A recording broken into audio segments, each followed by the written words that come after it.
Hello, my name is Philip Loucks. We are here today at Atria Woodbridge Place. Today is April 14th, 2011, and I am here with John or Jack Jolly. John, why don't you tell us a little about yourself? Well, I was born in Philadelphia, went to schools all in Philadelphia, and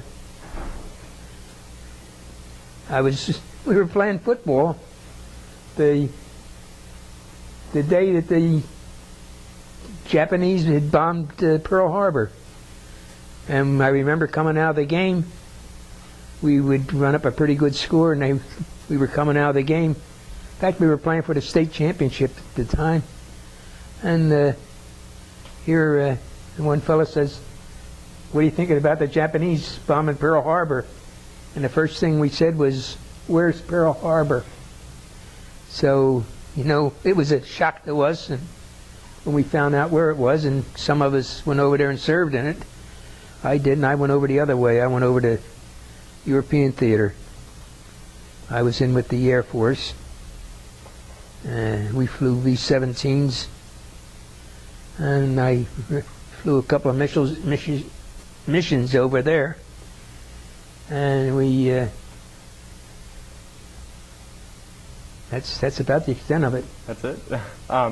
So can you tell me a little bit about your life before the World War II broke out? Family life and where you grew? I was in high school like any other kid, normal kid. We didn't do anything exceptional, but it was a great time. We all had a great time, and that's about the gist of it. I mean, I was going into my senior year in high school when the war broke out, and next thing you know, they told us, well, at that time they did have the draft, but they weren't pushing anybody until the war actually broke out. And then we realized then that we weren't going to be dodging anything, so we might as well go in, because they had what they called a voluntary induction. And in other words, if you volunteered to go in before your time, why, you could pick out the branch of the service, and if they needed you, and if they needed you, force that, then you get what you want. And we did pretty well. They took care of us pretty good. That's about the extent of it. The going into the service. After I was in the service, why, it was nothing flat. We were overseas, over to England. I was stationed over in England, and they were trying to pick the spots for you over there at that time. And we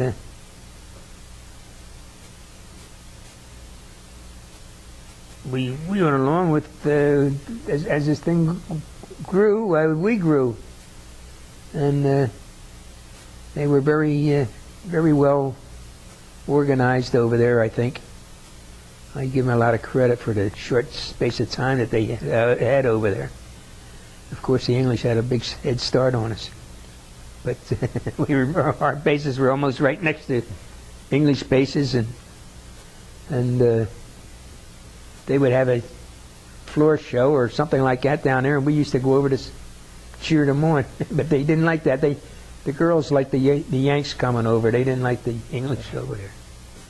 So I say that with tongue in cheek, but we got along well.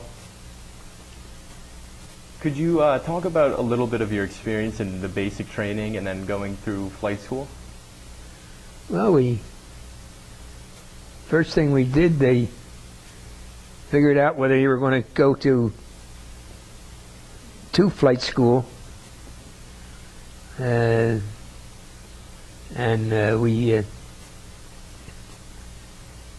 The ones that they were going to use for flying were shipped out mostly to Colorado, out to the where there's a lot of space, Texas, California, those big states where we could fly around, and at least we didn't know anything about it at the time.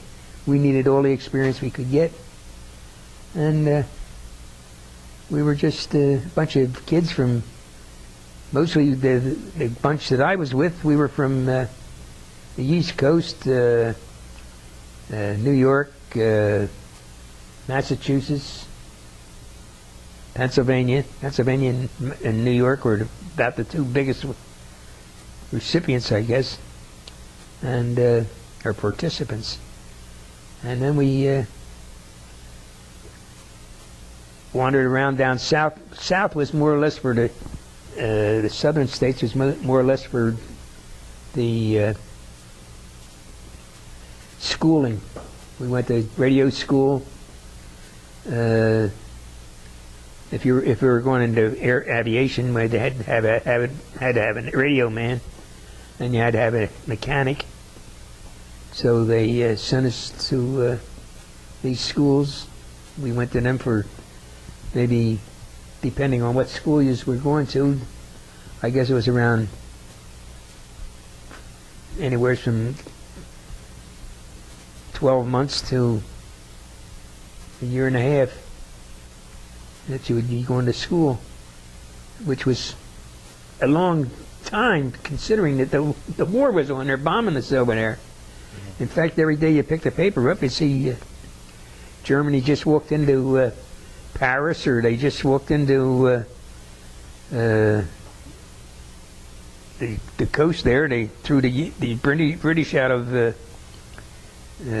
off of Normandy there and so forth. So they shortened the stays down from a year and a half to a year, and a year down to about 8 months or something. And the next thing you know, 6 months later, you were going overseas, and that's where we were. So we went overseas, and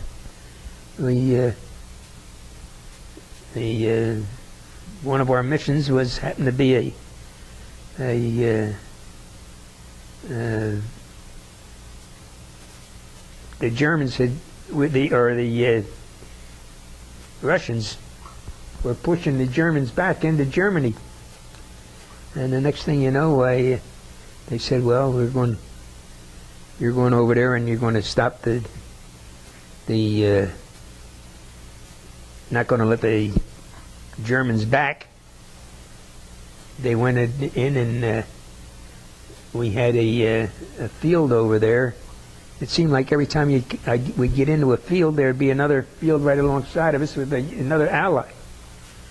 The Allies were pushing the Germans all over the place by that time, and here the next thing you know, we went in there to they were into Germany. We'd run quite a few missions. We'd run over 30 missions. Our crew. We started out over there. It was 25, and the next thing you know, it was up to 30 missions, and then after 30 missions, it was 35 missions, and then we understand they were going to send some of the guys back to America to train on B-29s and go over to the Pacific. Well, we didn't want any of that, so we kept volunteering for more missions all the time, and we got up to